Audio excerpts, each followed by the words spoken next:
De retour sur le plateau de Bordeaux TV avec donc nos deux invités du démarrage de cette émission. Nous avons ici donc Benoît Roca, bonjour. Bonjour. Fondateur de Tribia. Voilà. On va en reparler dans 2 secondes.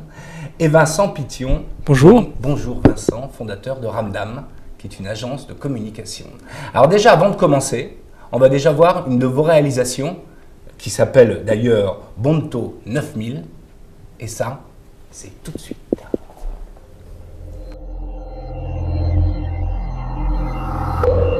Welcome to Bond.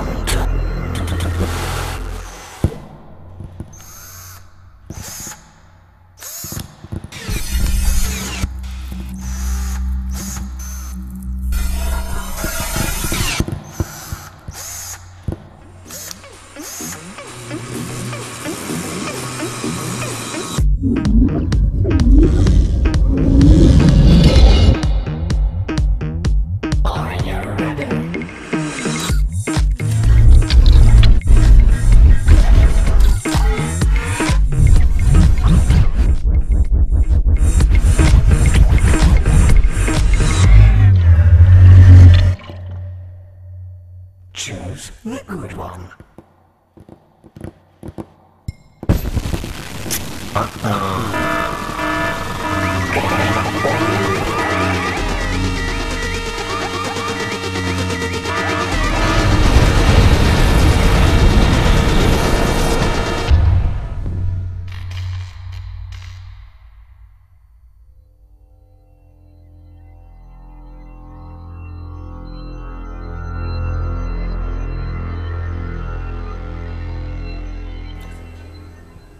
Et voilà, de retour sur le plateau de Bordeaux TV. Alors donc, déjà, on a vu donc cette réalisation. Alors, Bonto 9000, qu'est-ce que c'est? C'est l'histoire d'une araignée mécanique qui joue au jeu du Bonto et qui perd, tout simplement. C'est ça. Voilà. Mais quel objectif pour ce film? C'était quoi? L'objectif pour ce film, au fait, c'est un court-métrage entièrement réalisé en interne. C'est pas l'objet d'une commande et au fait, pour nous, c'est un banc test. Et voilà, on a du matériel, on fait de la 3D et par moment, on décide de délirer et de pousser au maximum ce qu'on sait faire pour voir déjà si la chaîne de production s'y tient, jusqu'où on peut pousser après sur un autre projet. Comme ça, quand on est après sur un projet client, on connaît les limites, on connaît les temps de calcul, on connaît comment ça se passe et on se dit voilà, on peut aller jusque là. Donc on en fait un à peu près tous les 2 ans, court-métrage, parce qu'on fait ça entre 2 commandes en temps mort, donc avec des stagiaires. Donc ça prend du temps. Il n'y a pas de deadline et on décide vraiment de faire le maximum. Alors ça, c'est des métiers de passion, évidemment, et quand on fait un court-métrage, effectivement, c'est pour tester, c'est pour voir effectivement les possibilités que offre votre entreprise aux autres entreprises, bien évidemment, mais aussi c'est un investissement personnel qui est fort, là. Oui, tout à fait, oui. L'investissement personnel, parce qu'on y a passé beaucoup de temps et on y a consacré quelques moyens, mais voilà. Sans plus. Non. D'accord, ça permet de se mesurer un petit peu, de voir un peu les enjeux, etc. Oui, voilà. Au fait, à chaque fois qu'on renouvelle régulièrement le matériel, puisqu'en 3D, la technologie va très vite.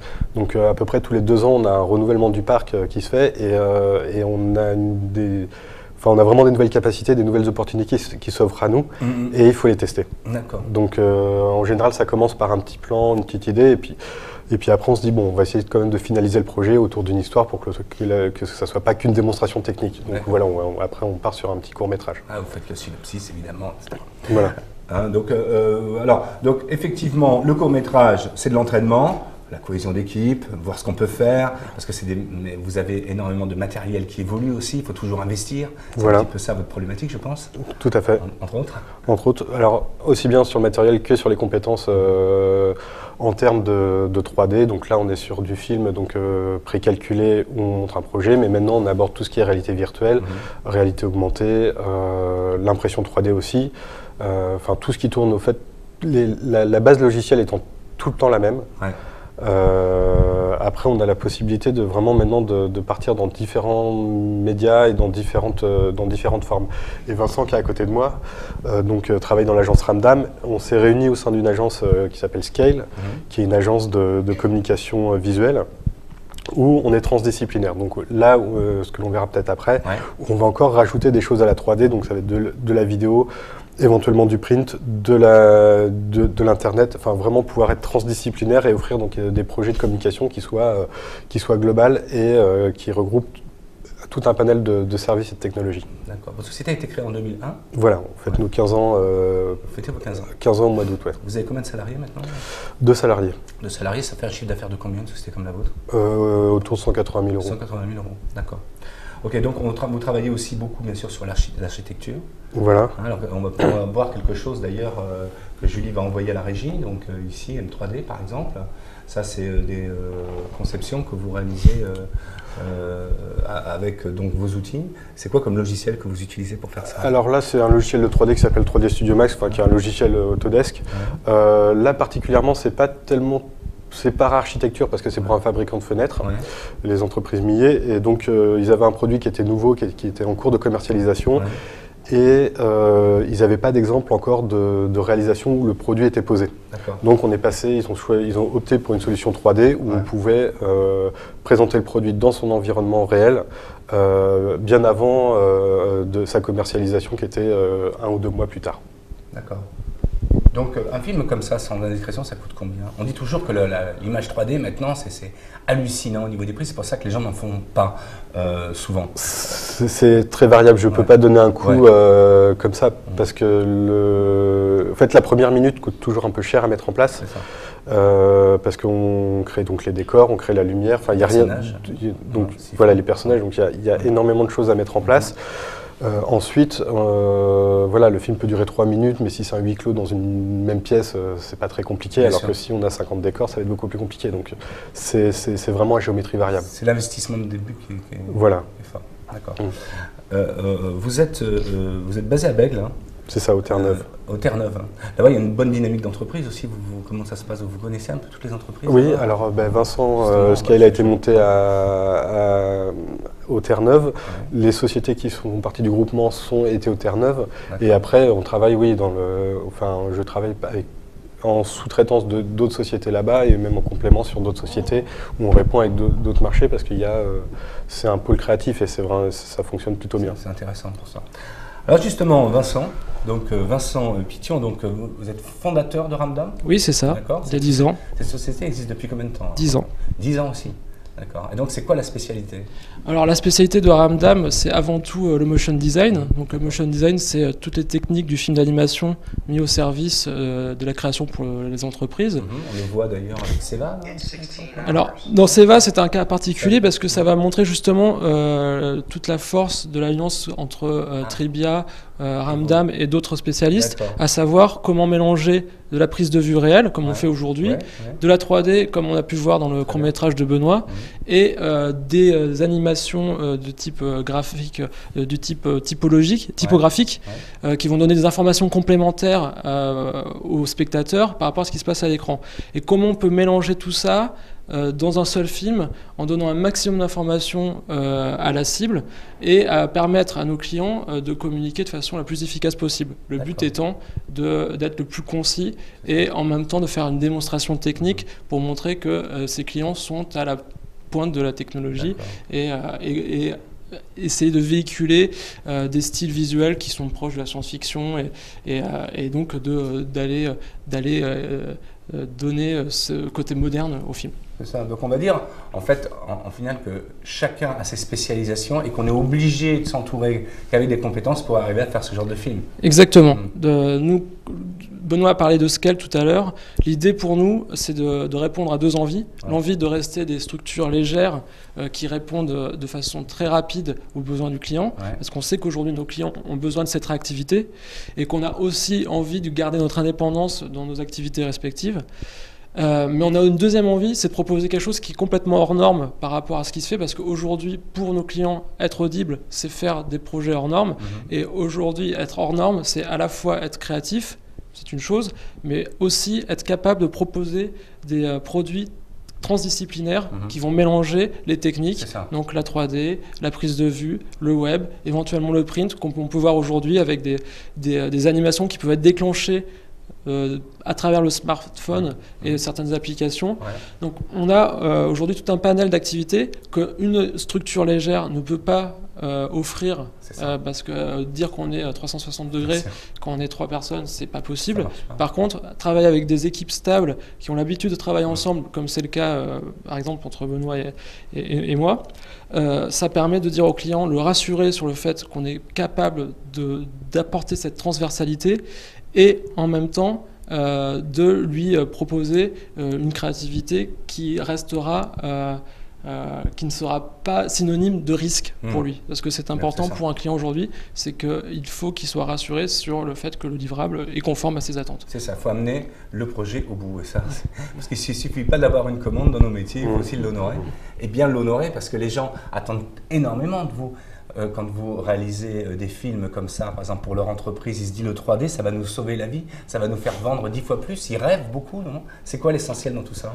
Nous, l'essentiel, ce qu'on essaye de dire, c'est quand même de se focaliser sur l'idée de départ et ce qui doit être montré, ce qui doit être défendu, l'image de la société, et après de ne pas faire qu'une démonstration technique, c'est-à-dire d'avoir quand même un film qui soit pertinent, qui parle du projet et qui raconte une histoire. Qui raconte une histoire.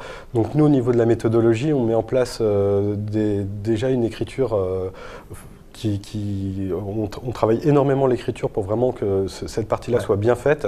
Et après, donc, au sein de la structure, on va plutôt accentuer sur de la 3D, du motion, un mix des deux, et à quelle part pour arriver à sortir le projet qui soit le mieux et par rapport à l'objectif. Et ne pas se satisfaire simplement d'une démonstration technologique qui finalement, au final, tout le monde peut le faire. Tout le monde peut le faire et le voisin aura la même. C'est le piège que souligne Benoît, c'est de tomber dans le gadget et de fournir un projet dont le seul aspect créatif est l'innovation technologique, ce qui en fait empêche le client ou ne va pas porter le message du client de façon efficace. C'est ça. Et c'est ça qui fait, en fait, c'est chaque client veut une originalité et dans chaque création, vu les investissements qui sont faits, il faut que ce soit quand même quelque chose qui marque l'image de l'entreprise, parce que c'est quand même ça l'objectif. C'est ça. D'accord. Eh bien, merci d'être venu sur le plateau. Alors, donc, vous avez un site internet donc, qui va s'afficher peut-être, mais c'est tribia.net. Voilà. On peut regarder toutes vos créations. Tout à fait. Sur donc ce site-là. Juste la méthodologie pour quelqu'un qui nous regarde, qui est un futur client, c'est quoi? Alors déjà, c'est nous contacter. Ouais.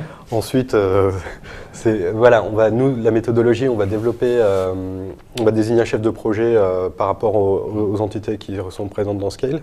Donc ça va être un interlocuteur unique pour la personne. Ensuite, on va passer sur une phase d'écriture.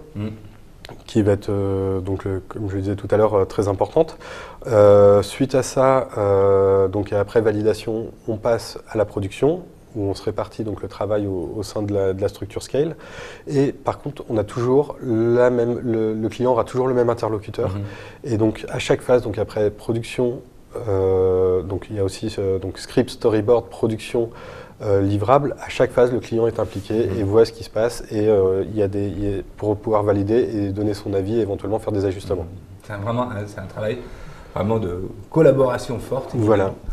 Et vous partez pour faire, par exemple, un film comme celui-ci que l'on a vu tout à l'heure sur un de vos clients, ça prend combien de temps? C'est variable non, c'est variable. En fait, il n'y a pas de critères. Mais... Non, le film qu'on a vu tout à l'heure pour Seva, par exemple, on a fait l'option vidéo tout de suite. Le client voulait un film entièrement en 3D, mais un film de 14 minutes en 3D aurait pris 6 mois de production. Ah, c'est ça. Et par le biais en choisissant de la vidéo, on a pu réduire à 2 mois. Parce qu'on a fait les prises de vue en quelques jours simplement, et après on a travaillé par-dessus, mais on avait déjà tout le décor, toute la lumière qui était faite, on n'avait pas à le refaire à le recréer en 3D. Donc ça a permis de gagner du temps et d'optimiser. Donc c'est une discussion qui est permanente comme ça et qu'on détermine dès le départ en écriture, qui permet aussi de dimensionner le projet comme ça. Après, un film d'architecture prend entre 1 et 2 mois. D'accord. Mais c'est minimum 1 mois, on va dire, sur une production 3D. Vraiment. Comme grosse réalisation que vous avez fait, c'est qu'on n'a pas vu dans les films, c'est quoi? Est-ce que vous pouvez nous citer quelques références ici sur la région de Bordeaux, entre autres? Alors sur la région de Bordeaux, donc là on a un sujet en ce moment, donc c'est sur le laser mégajoule, le CEA, donc là c'est de la visite virtuelle. D'accord. On est en train de reconstituer toute une partie du laser mégajoule pour des présentations en relief. Ensuite, donc, sur la région de Bordeaux. Le Belvédère aussi, c'est Belvédère, oui, le gros projet de l'année dernière sur la ZAC Belvédère pour le Villogia, BDP Marignan et Sirmad. Le premier projet Scale, en fait, où on a effectivement ce travail d'écriture, la prise de vue, la 3D réalisée par Benoît, et un travail de motion design pour expliciter toute l'approche que les promoteurs ont souhaité défendre lors du concours. Voilà, en fait, vous proposez un package complet Tout à fait. pour atteindre les objectifs des clients. Merci.